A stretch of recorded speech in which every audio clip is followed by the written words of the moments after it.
দিগন্ত coaching কর্তৃক আয়োজিত 2024 সালের এসএসসি পরীক্ষার্থীদের বিদায় অনুষ্ঠানে উপস্থিত আছেন কোচিং এর সম্মানিত পরিচালক জনাব খোকন স্যার এবং আমার সহকর্মী ও অন্যান্য শিক্ষক শিক্ষিকা বিন্দু এবং আমার সামনে উপস্থিত আমার শ্রেণীর ছাত্রছাত্রী বিন্দু সকলের প্রতি রইল আমার সালাম। আসসালামু আলাইকুম।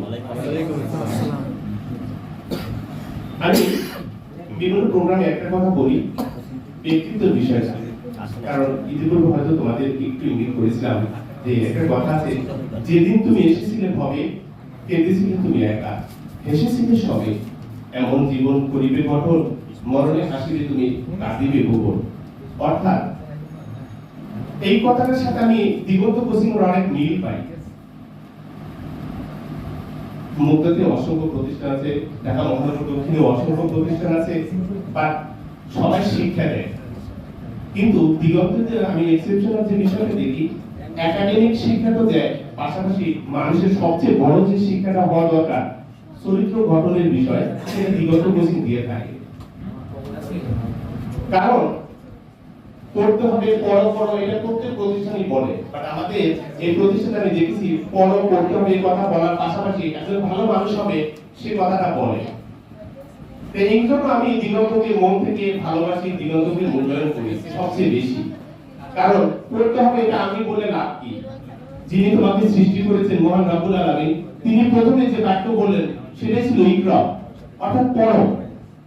এবং সমগ্র পৃথিবী ব্যাপী যিনি সর্বশ্রেষ্ঠ মহামানব হযরত মুহাম্মদ সাল্লাল্লাহু আলাইহি সাল্লাম, তিনি তার প্রথম বাণী ছিল এবং বুখারী শরীফের অন্যতম একটা হাদিস ছিল, তালাবুল ইলমি ফারিদাতুন আলা কুল্লি মুসলিমিন ওয়াল মুসলিমাত, প্রত্যেক নর-নারীর জন্য জ্ঞান অর্জন করা ফরজ।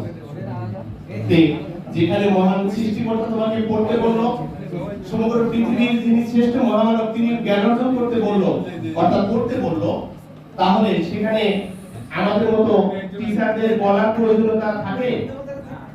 বরং পড়তে বলতে হবে, এর চেয়ে বেশি গুরুত্ব চরিত্র গঠন, আদর্শ মানুষ হতে হবে, যেটা দিগন্ত কোচিং বলে থাকে। আর আমি দৃঢ়তার সাথে বিশ্বাস করি এই প্রতিষ্ঠানে তোমরা পড়াশোনা করে, প্লিজ কথা বলো না, আমি ব্রাদার এবং সিস্টারদের বিনীতভাবে অনুরোধ করবো, এখানে একাডেমিক নলেজ যতটুকু পেয়েছো আদর্শ মানুষ হওয়ার বিষয়ে তার চেয়ে বেশি পেয়েছো।